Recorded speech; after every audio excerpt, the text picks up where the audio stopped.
அனைவருக்கும் வணக்கம். இது வானவில் டிவியின் பென்ஸ் 360 வழங்கும் பேசும் நேரம்.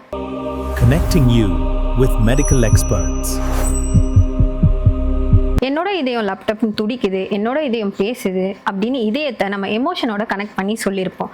ஆனால் இந்த இதயம் தான் நம்ம உடம்போட ஒரு முக்கியமான உறுப்பாக இருக்குது. அப்படிப்பட்ட இந்த இதயத்தில் என்னென்ன பிரச்சனைகள் வரும், அதை எப்படி நம்ம பாதுகாக்கிறது அப்படின்றத பற்றிலாம் பேசதான் இன்னைக்கு நம்ம கூட ஜாயின் பண்ணியிருக்காரு இருதய அறுவை சிகிச்சை நிபுணர் doctor Suyambalingam sir. Hello doctor. Hello, welcome to our show. எப்படி இருக்கீங்க? நல்லா இருக்கம்மா. டாக்டர், இப்போ பொதுவாகவே நம்ம உடம்புல இருக்க முக்கியமான ஒரு ஆர்கன்னா அது ஹார்ட் தான். இப்போ இந்த ஹார்ட்டில் ப்ராப்ளம் வருதுன்றது சின்ன விஷயம் இல்லை. இப்போ ஒரு ஹார்ட்டில் ஒரு ப்ராப்ளம் வருதுன்னா அதை தெரிஞ்சுக்கிறதுக்குன்னு ஒரு சிம்டம்ஸ் இருக்கும்ல, அதெல்லாம் என்ன டாக்டர்? ஹார்ட் ப்ராப்ளம்னாலே நம்ம சாமானியருக்கும் நல்லா தெரியக்கூடிய ஒரு இது நெஞ்சு வலி. இந்த நெஞ்சு வலின்றது நடு நெஞ்சிலிருந்து இடது பக்கத்தில் சாதாரணமாக இந்த வலி முதுகு பக்கமோ இல்லை கைக்கோ பரவலாம், தாடை வரைக்குமே பரவலாம். இந்த மாதிரியான நெஞ்சு வலி வர்றது சாதாரணமான அறிகுறி, எல்லாருக்கும் தெரிஞ்ச அறிகுறி இருதய சம்மந்தப்பட்டதுக்கு. இது இல்லாமல் மூச்சு இரைச்சல், அதாவது மூச்சு திணறல் சொல்கிறாங்கல்ல, நம்ம சாதாரணமாக நடந்து போகும்போது வராது. உங்களுக்கு அதிக தூரம் ஏதாவது ஓடும்போதோ அந்த மாதிரி வர மூச்சு திணறல் சில நேரத்தில் அடங்கிடும். ஆனால் இவங்களுக்கு சிறிது தூரம் நடக்கும்போதே அந்த மூச்சு திணறல் இருக்கும். இது ஒரு அறிகுறி.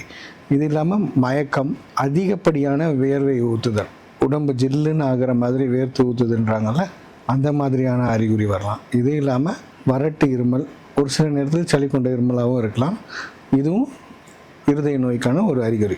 இப்போ நீங்கள் செஸ்ட் பெயின் சொன்னீங்க, இப்போ நெஞ்சு வலின்னு சொல்கிறீங்கல்ல, எல்லாருமே சொல்லுவாங்க நெஞ்சு வலிச்சாவே ஹார்ட் அட்டாக் வந்துடும் அப்படின்னு ஒரு சிலர்லாம் சொல்லுவாங்க. இப்போ இந்த நெஞ்சு வலிக்கிறது ஹார்ட் அட்டாக் தானா? ஹார்ட் அட்டாக்ல நெஞ்சு வலிக்கும், ஆனால் எல்லா நெஞ்சு வலியும் ஹார்ட் அட்டாக் கிடையாது.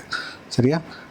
மார்பு குடுக்குள்ள இருக்க எந்த ஒரு பிரச்சனையினாலையும் நெஞ்சு வலி வரலாம். அது நுரையீரல்னால இருக்கலாம், மார்குட்டு எலும்புனால இருக்கலாம், உணவு குழாய் இதனால இருக்கலாம். இந்த மாதிரி எந்த பிரச்சனைகள்லையும் நெஞ்சு வலி வரலாம். அதனால் இருதயத்துக்கு மட்டும்தான் நெஞ்சு வலி சேர்ந்ததுன்னு அறிகுறி கிடையாது. இப்போ சிலர் சொல்லுவாங்க தூங்கும் போதே அவங்களுக்கு ஹார்ட் அட்டாக் வந்து இறந்துட்டாங்க அப்படின்னு சொல்லுவாங்க. சைலண்ட் ஹார்ட் அட்டாக் அப்படின்னு சொல்லுவாங்க. தூங்கும் போது ஹார்ட் அட்டாக் வருமா? தூங்கும்போது ஹார்ட் அட்டாக் வரலாம். சாதாரணமாக பார்த்திங்கன்னா பெரும்பாலும் ஹார்ட் அட்டாக் விடியற்காலை நேரங்களில் தான் அதிகமாக வரும் நிறைய பேருக்கு. அதனால் தூங்கிக்கிட்டு இருக்கும்போதே வர்றதுக்கு வாய்ப்பு இருக்குது. சைலண்ட் ஹார்ட் அட்டாக்ன்றது உங்களுக்கு சாதாரணமாக இப்போ நெஞ்சு வலி வர்றது நல்ல மிகுதியான வலி இருக்கும். ஒரு இருதயத்தை அப்படியே ஒரு கயிறு கொண்டு அப்படியே இருக்கிற மாதிரி, இல்லைன்னா ஒரு யானை ஏறி மிதிக்கிற மாதிரி இருக்கும் உங்களுக்கு அந்த வலி. ஆனால் இது உங்களுக்கு சுகர் பேஷண்ட், அதாவது சர்க்கரை வியாதி இருக்கிற நோயாளிகளுக்கு அந்த நரம்பு மண்டலங்கள்லாம் பாதிச்சிருக்கும். அதனால் அந்த வலி கொடுக்கும் தன்மை இருக்காது. அதனால் அவங்களுக்கு அந்த வலி வர்றது, இருதய வலி தெரியாமல் இருக்கலாம். இப்போ அவங்க அதை எப்படி கண்டுபிடிப்பாங்க? இப்போ ஏன்னா அவங்களுக்கு வலியே தெரியாதுன்னு சொன்னீங்கல்ல, ஸோ நம்ம இருதய சம்மந்தப்பட்ட இவர்களுக்கு மட்டும் இல்லை, எல்லாருக்குமே ஒரு சில வழக்கமான பரிசோதனைகளை செய்து கொள்வது நல்லது. அது உங்களுக்கு காட்டி கொடுத்துரும். இப்போ சாதாரணமாக நீங்கள் ஒரு வயதுக்கு மேலேயே ஒரு 40 வயது கடந்துட்டாலே இசிஜி, எக்கோ இந்த மாதிரிலாம் சாதாரணமாக இது எங்கேனாலும் எல்லா இடங்கள்லையும் செய்து கொடுறதுக்கு வாய்ப்பு இருக்குது. இப்போது இந்த டெஸ்ட்டுகளை சாதாரணமாக முதல்ல பார்த்தாலே அந்த ஆரம்ப அறிகுறிகள் ஏதாவது இருக்கிறதா அப்படின்றத தெரிஞ்சுக்கலாம். அதே மாதிரி எக்ஸ்ரே படம் கூட ஒரு சிலராக இருதயம் வீங்கி இருக்குதா அந்த மாதிரியான பிரச்சனைகள் முதல்ல காட்டிவிடும். அதனால் நம்ம பேசிக் ரெகுலர் ஹெல்த் செக்கப்ஸ் இந்த மாதிரி பண்ணிக்கிட்டு இருந்தாலே உங்களுக்கு ஓரளவுக்கு இந்த இருதய நோய்களை எளியாக கண்டுபிடிக்கிறதுக்கு வாய்ப்பு இருக்குது. இப்போ ஒரு சிலருக்கு ஹார்ட் அட்டாக் வந்துடும்னா அவங்க உடனே என்ன செய்யணும் டாக்டர்? ஏன்னா இப்போ திடீர்னு செம்ம வலி வருது, டக்குன்னு அவங்க என்ன செய்யணும்? இல்லை கூட இருக்கவங்க அவங்களுக்காக என்ன செய்யணும் ஒரு மாதிரி ஹார்ட் அட்டாக் வருதுன்னு போது? இந்த மாதிரி ஒரு சிச்சுவேஷன் வந்துச்சுன்னா நீங்கள் தனியாக இருக்கீங்க, முதல்ல உதவிக்கு ஆட்களை கூட்டுக்கொள்வது நல்லது. ஏன்னா உங்களுக்கு எந்த நேரம்னாலும் மயக்கம் ஏற்படலாம். மூச்சு திணறலாகி நீங்கள் மயங்கலாம், இல்லைனா மூளைக்கு ரத்த ஓட்டம் குறைபாடாகி மயக்க நிலைக்கு போகிறதுக்கு வாய்ப்பு இருக்குது. உங்களால் உங்களை பாதுகாத்துக்கக்கூடிய நிலையில் இல்லாமல் ஆகிறதுக்கு வாய்ப்பு இருக்குது. அதனால் நீங்கள் ஏதாவது வேலை செய்து கொண்டிருந்தால் தயவு செஞ்சு அந்த வேலையை அப்படி நிறுத்திட்டு முதல்ல ரெஸ்ட். உடனே ஒரு இடத்துல அமைதியாக உட்காந்துருங்க, டென்ஷன் ஆகாதீங்க. பதட்டம் இன்னும் உங்களுடைய பிரச்சனைகளை அதிகரிக்குமே தவிர குறைக்காது. அருகில் யாராவது உங்களுக்கு உதவிக்கு கிடைப்பாங்களான்னு பாருங்கள். யாராக வேணாலும் இருக்கட்டும், ஒரு அந்த வழியாக நடந்து போகிற யாராக இருந்தாலும் எனக்கு இந்த மாதிரி வழி இருக்குது, எனக்கு உதவி செய்யுங்கன்னு சொல்லி கேளுங்க. அதில் தப்பே இல்லை. கூட இருக்கிறவங்க முக்கியமாக செய்ய வேண்டியது அவங்களும் பதட்டமாகக்கூடாது, நோயாளியும் பதட்டமாக்கக்கூடாது. உங்களோட பதட்டம் இவர்களின் பதட்டத்தை அதிகமாக்கும். நீங்கள் பதறிக்கொண்டு எதையும் செய்யும்போது உங்களாலும் சரியான முடிவையோ யோசனையோ செய்ய முடியாது. நீங்கள் இது இப்போ சொன்ன மாதிரி தான் அந்த பாதிக்கப்பட்டவங்கள ஒரு அமைதியான இடத்துல, காத்தோட்டமான இடத்துல உட்கார வைங்க. அவர்களுக்கு ஆறுதல் கூறுங்கள். முடிந்த அளவுக்கு எவ்வளவு விரைவாக உங்களால் ஒரு உதவியை பெற முடியுமோ, மருத்துவமனைக்கோ ஏதோ ஆம்புலன்ஸ் மூலமாகவோ ஏதாவது ஒரு இதை எங்கே உங்களால் ரீச் பண்ண முடியுமோ நீங்கள் உடனே மருத்துவமனைக்கு கூப்பிட்டு செல்வதற்கான எல்லா வழிவகைகளும் மேற்கொள்ளுங்க. உட்காந்துட்டே இருந்தாங்க, திடீர்னு மயக்கம் போட்டாங்க அப்படின்னா நாடி துடிப்பை பாருங்கள். நாடி துடிப்பு குறைந்த மாதிரி இருந்துச்சுன்னா உடனடியான முதலுதவியை செய்து கொண்டே செல்லுங்கள். ஸோ அவங்க நடுநெஞ்சில் வச்சு நீங்கள் நல்லா பலம் கொண்டு கைகளால் அழுத்துங்கள் நல்லா. ஸோ உங்களால் முடிஞ்ச அளவுக்கு எவ்வளோ முடியுமோ ஒரு வாய் வழியாக ஊதுறதும் நெஞ்சு அமுக்குதலையும் செய்து கொண்டிருந்தீங்கனாலே ஓரளவுக்கு அந்த ஒரு பீரியட் கிடைக்கும் உங்களுக்கு. அவங்க இருதயம் சட்டென்று நின்று போகாமல் ஒரு சில நேரங்கள் சமாளிக்கக்கூடிய வாய்ப்பு இருக்கிறது. இதை அருகில் இருக்கவங்க செய்யலாம். ஏற்கனவே மாத்திரைகள் ஏதோ எடுத்துக்கொண்டிருப்பார், ஒரு சில நேரம் சார்பேட்ரேட் அந்த மாதிரி மாத்திரைகள் கையில் வைத்திருப்பார் நெஞ்சு வலி வரும்போது உடனே எடுத்துக்கொள்வதற்கு. அது கூட இருக்கிறவங்க, நீங்கள் வீட்டில் இருக்கிறவங்கன்னா உடனே அந்த மாத்திரை ஏதாவது எந்த இடத்துல இருக்குன்றது உங்களுக்கும் தெரிஞ்சிருக்கணும். உடனடியாக அவங்களுக்கு அதை எடுத்து கொடுக்கக்கூடிய வழிமுறையை நீங்கள் செய்யணும். டாக்டர், இப்போ நீங்கள் சொன்னீங்க பதட்டமாக இருப்பாங்க, ஏன்னா ஹார்ட் அட்டாக் பதட்டமாக இருந்தாலும் வரும்னு சொல்லியிருக்கீங்க. ஸோ உண்மையாகவே பதட்டத்தால் கூட ஹார்ட் அட்டாக் வருமா? தொடர்ந்து பதற்றமாக இருந்தால் வர்றதுக்கு வாய்ப்பு இருக்குது. ஏன்னா தொடர்ந்து பதட்டமாக இருக்கிறவங்களுக்கு அவங்களுடைய உடலில் நிறைய ஹார்மோனல் சேஞ்சஸ் நடக்கும். அந்த கார்டிசால் இந்த மாதிரியான ஹார்மோன்கள் சுரப்பு அதிகமாக இருக்கும். இந்த மாதிரியான ஹார்மோன்கள் சுரப்பு அது அதிகமாக இருக்கும்போது உங்களுக்கு உடலில் இரத்த அழுத்தம், இருதய துடிப்பு இது எல்லாமே பாதிக்கக்கூடிய வாய்ப்பு இருக்குது. இது நாள்பட இது தொடர்ந்து இருக்கும்போது பின்னாளில் இருதய பாதிப்புக்கு உண்டாகுவதற்கு காரணமாக அமையலாம். இப்போது சொல்லுவாங்கல்ல, ஸ்மோக் பண்ணால், ஆல்கஹால் யூஸ் பண்ணுறவங்களுக்கு தான் ஹார்ட் அட்டாக் வரும்.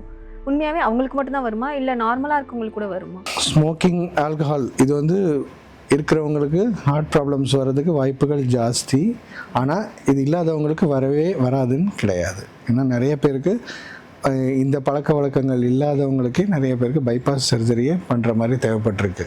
முக்கியமாக பார்த்திங்கன்னா உணவு பழக்க வழக்கம், அதாவது உபயோகப்படுத்தின எண்ணெயே இந்த மறுபடி யூஸ் பண்ணுறாங்கல்ல, அந்த மாதிரி பண்ணுறதே நிறையா இருதயத்துக்கு பாதிப்பாக அமையும். இந்த நொறுக்கு தீனி உணவுகள் இந்த இதில் இருக்கிறதெல்லாம் நிறையா பார்த்திங்கன்னா இந்த டிரான்ஸ்ஃபேட்டி ஆசிட்ஸ் இந்த மாதிரியான கூறுகள்லாம் அதிகமாக இருக்கும்.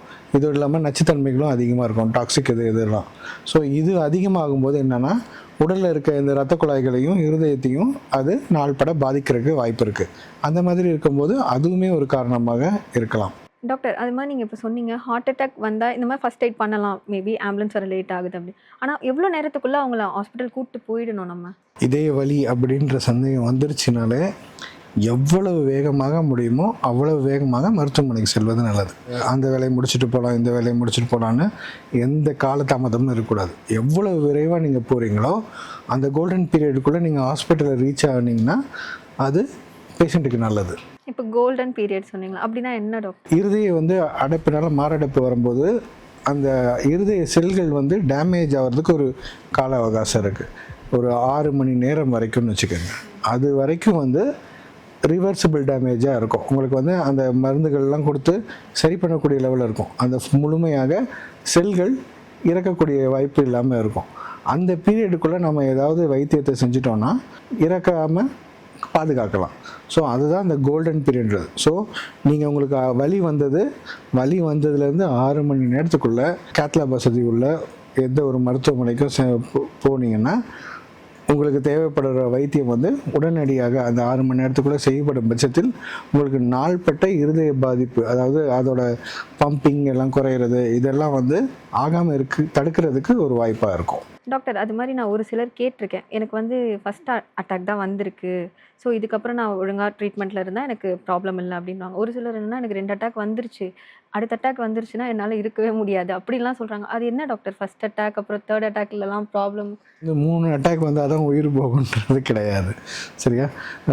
முதல் ஹார்ட் அட்டாக்லேயே அதாவது உங்களோட இருதய இரத்த குழாய் எவ்வளோ அடைப்பு இருக்குன்றதை பொறுத்து தான் அவங்களோட உயிர் ஆபத்துக்கான பர்சன்டேஜ் அதிகமாக இருக்கும். அதனால் முதல் அட்டாக்கு தாண்டாதவங்களும் நிறைய பேர் இருக்கிறாங்க. ஸோ அதோட அடைப்பு எவ்வளோ பர்சன்டேஜ் இருக்குதோ அதை பொறுத்து தான் உங்களுக்கு அந்த ப்ரொக்னோசிஸ் இருக்குமே தவிர ஒரு அட்டாக்கு ரெண்டாவது அட்டாக்கு அது மாதிரி 3 அட்டாக் வந்தால் தான் ஆகுன்றது கிடையாது. அது மாதிரி இந்த அடைப்பு அப்படின்னு சொன்னீங்கல்ல, அப்படின்னா என்ன டாக்டர்? ஒவ்வொரு உடம்புல ஒவ்வொரு பகுதிக்கும் இரத்த குழாய் போகிற மாதிரி இருதயத்துக்கான இரத்த குழாய் வந்து இருதயத்தின் மேலேயே இருக்குது. இந்த இருதயத்துக்கு ரத்தம் கொண்டு போகிற இந்த இரத்த குழாயில் கொழுப்பு அடைப்புன்றது ஒரு நாள் 2 நாளில் வருது.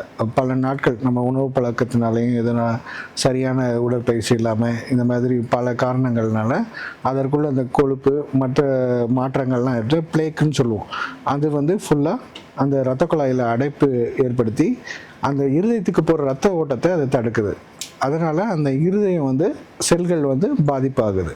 இதுதான் நம்ம வந்து கரோனரி ஆர்டரி டிசீஸ்ன்னு சொல்கிறோம். அதாவது கரோனரி ஆர்டரின்றது இருதயத்துக்கு ரத்தம் கொண்டு போகக்கூடிய இரத்த குழாய்கள், அதில் அடைப்பு ஏற்படுவது கரோனரி ஆர்டரி டிசீஸ். இது வந்து ஒரு இரத்த குழாய் அடைச்சிருக்கலாம், 2 இரத்த குழாய், 3 இரத்த குழாய், அந்த மாதிரி சொல்கிறாங்க. இது மாதிரி எவ்வளோ இரத்த குழாய் அடைச்சிருக்கோ அதுக்கேற்ற அளவுக்கான பாதிப்புகளும் இதுவும் ப்ரோக்னோசிஸும் இருக்கும். இப்போது மக்கள் வந்து ஒரு நம்ம உடம்புக்கு ஏதாவது பிரச்சனை வரக்கூடாது, ஹார்ட்க்கு ஏதாவது பிரச்சனை வரக்கூடாது அப்படின்னும் போது அவங்க இதெல்லாம் இக்னோர் பண்ணாமல் இருக்கிறது நல்லது. இக்னோர் பண்ணாங்கன்னா அது இந்த மாதிரி ப்ராப்ளம் எடுத்துகிட்டு வந்துடும், ஹார்ட் அட்டாக் வரலாம் மேபி அப்படின்னு சொன்னால் எதெல்லாம் இக்னோர் பண்ணக்கூடாதுன்னு நினைக்கிறேன்? நிறைய பேர் நேரம் தள்ளி சாப்பிடுவாங்க, சரியான உணவு சாப்பிட மாட்டாங்க. இதனால் அஜீரண கோளாறு, அசிடிட்டி, இந்த பிரச்சனை நிறைய பேருக்கு இருக்கும். பெரும்பாலும் இருதய பிரச்சனையை வந்து அவங்க குழப்பிக்கிறது இதோட தான். அவங்களுக்கு இருதய வலி வந்துக்கிட்டே இருக்கும், ஆனால் அது வந்து அவங்க அஜீரண கோளாறு, கேஸ் ட்ரபிள் அப்படின்ற ஒரு வார்த்தையை சொல்லி அந்த இதை மொத்தமாக கவனிக்காமல் விட்டுருவாங்க. இதுதான் ஒரு முக்கியமான காரணம். இது இல்லாமல் பார்த்திங்கன்னா பெரும்பாலான அது இப்போ நம்ம இந்தியன் உமன் பார்த்திங்கன்னா இப்போ பெண்களுக்கு இரத்த சோகை வந்து சாதாரணமான ஒரு பிரச்சனை. இவங்க நாள்பட இவங்க இது இரத்த சோகை இருக்கும்போதே உங்களுக்கு வந்து மூச்சு திணறல், அதாவது கொஞ்சம் கடுமையான வேலை செய்யும்போது மூச்சு திணறல் கொஞ்சம் இருக்கும், சோர்வு இதெல்லாம் இருக்கும். இதே பிரச்சனை இருதயத்து பிரச்சனை இருக்கும் போதுமே இருக்கும். அவங்க இந்த வீக்னஸ்னால் எனக்கு இந்த இருக்குது இந்த மாதிரி பிரச்சனை அப்படின்னு நினச்சிக்கிட்டு இருதயத்தை கவனிக்காமல் விட்டுருவாங்க. ஸோ அந்த இதயம் கொடுக்குற அந்த ஆரம்ப அறிகுறிகளை இவங்க இந்த பிரச்சனைகளோடு குழப்பிக்கொண்டு அதை கவனிக்காமல் விடுறது தான் பின்னால அது மிகவும் மிகவும் ஆபத்தான நிலைக்கு கொண்டு செல்கிறது. இப்போ இருக்க எங்கள் ஜென்ரேஷன் ஆர் இப்போ இருக்க ஜென்ரேஷன்லேயே நம்ம ஹார்ட்டை நம்ம ஹெல்த்தியாக வச்சுக்கணுன்னா நீங்கள் என்ன அட்வைஸ் தருவீங்க? ஹார்ட்டை ஹெல்த்தியாக வச்சுக்கணும். ஃபஸ்ட்டு ஹார்ட்ன்றது ஒரு தனி ஒரு இது இல்லை, எல்லா உறுப்புகளும் சேர்ந்தது தான் உடல். ஸோ உடல் ஆரோக்கியமாக இருந்தாலே இருதயம் ஆரோக்கியமாக இருக்கும். நல்ல உணவு பழக்கங்கள், நம்ம முடிஞ்ச அளவுக்கு காய்கறி பழங்கள் வந்து எவ்வளவு சேர்த்துக்கிறோமோ அவ்வளவு நல்லது. இல்லை டாக்ஸிக் ரேடிக்கல்ஸ் இந்த மாதிரி இதெல்லாம் ஒரு சிலரில் உற்பத்தி ஆகும். ஸோ இது எல்லாத்தையுமே சரி கட்டுறதுக்கும் இதில் உள்ள பல அமிலங்களும் தாது பொருட்களும் உதவுகின்றது. இப்போ வந்து நிறைய இந்த ஜங்க் ஃபுட்ஸை வந்து அவாய்ட் பண்ணணும். ஃபஸ்ட்டு ரெகுலரான நடைப்பயிற்சியோ இல்லை ஏதோ ஒரு மிதமான உடல் பயிற்சியோ கண்டிப்பாக இருக்கிறது உடம்புக்கு நல்லது. ஸோ நீங்கள் இதெல்லாம் செய்யும்போது உங்கள் இருதயம் மட்டும் இல்லை மொத்த உடம்பும் சரி, உங்கள் மனதுமே ஆரோக்கியமாக இருக்கும். டாக்டர், இப்போ நம்ம நிறைய கேள்விக்கு நம்ம பேசினோம், நீங்கள் நிறைய பதில் சொன்னீங்க. இப்போ ஆடியன்ஸ் சைட்லேருந்து ஒரு கொஸ்டின் முன் வச்சுருக்காங்க, அது இப்போ பார்க்கலாமா? பார்க்கலாம். வணக்கம் டாக்டர். பொதுவாக சரக்கு அடிக்கிறவங்களுக்கும் சிகரெட் பிடிக்கிறவங்களுக்கும் அதே மாதிரி வாக்கிங் எக்ஸசைஸ் சரியாக பண்ணாதவங்களுக்கும் ஹார்ட் அட்டாக் வரும்னு சொல்லுவாங்க. ஆனால் எந்த கெட்ட பழக்கமும் இல்லாதவங்க ஜிம்மில் ப்ராப்பராக ஒர்க் அவுட் பண்ணுற யங்ஸ்டர்ஸ்க்கு கூட அந்த ஒர்க் அவுட் பண்ணிட்டு இருக்கும் போதே கார்டியாக் அரெஸ்ட் வந்து இறந்து போயிடுறாங்களே, அது ஏன் டாக்டர்? இது இப்போ கொஞ்ச நேரத்துக்கு முன்னாடி சொன்னல, சரியான உணவு பழக்கமும் ரொம்ப ஒரு முக்கியமான காரணம். அதே மாதிரி வெறும் சிகரெட்டு, மது பழக்கம் மட்டுமே இருதய பிரச்சனைக்கான காரணம் இல்லை. சிறு வயது முதல்ல இருந்தே இது ஆரம்பம், இந்த பிளேக் ஃபார்மேஷன்றது நம்ம உடம்புல ஆரம்பமாகும். நெஞ்சு வலியே பார்த்திங்கன்னா இதயத்துக்கு தேவையான ரத்தம் போதுமான அளவுக்கு ரெஸ்ட்டில் இருக்கும்போது அந்த இரத்த குழாய்களை கொடுக்க முடியும்னா அப்போது இருதய வலி வரப்போகிறதில்ல. ஆனால் ஏதாவது அதிகப்படியான வேலை செய்யும்போது இருதயத்துக்கு அதிகப்படியான இரத்த ஓட்டம் தேவைப்படும். அப்போது அடைப்பு இருக்கும்போது அந்த அதிகப்படியான இரத்த ஓட்டத்தை அதால் காம்பன்சேட் பண்ணி கொடுக்க முடியாது. அது கொடுக்க முடியாதப்போ அந்த ஹார்ட் அட்டாக்ன்றது வர ஆரம்பிக்கும். ஸோ இது முக்கியமாக பார்த்திங்கன்னா அந்த இருதயத்துக்கு ரத்தம் கிடைக்கிறதுக்கான மிஸ்மேட்ச்னால ஆகுது. இன்னொன்று எக்ஸசைஸ்லையுமே ஏரோபிக் அனரோபிக் எக்ஸசைஸ்ன்னு சொல்லுவோம். அனரோபிக் எக்ஸசைஸை விட ஏரோபிக் எக்ஸசைஸ் தான் உங்களுக்கு வந்து உடலுக்கு ரொம்ப நல்லது. டாக்டர், இப்போ எங்களோட கேள்விகளுக்கும் இப்போ ஆடியன்ஸ் சைட்லேருந்து வந்த கேள்விக்கும் ரொம்ப தெளிவாக பதில் சொன்னீங்க. ரொம்ப தேங்க்யூ. இன்னைக்கு டாக்டர் சொன்ன இன்ஃபர்மேஷன் எல்லாம் ரொம்ப யூஸ்ஃபுல்லாக இருந்திருக்கும்னு நம்புகிறேன். நான் உங்கள் தேவிப்பிரியா. இது பென்ஸ் 360 வழங்கும் பேசும் நேரம்.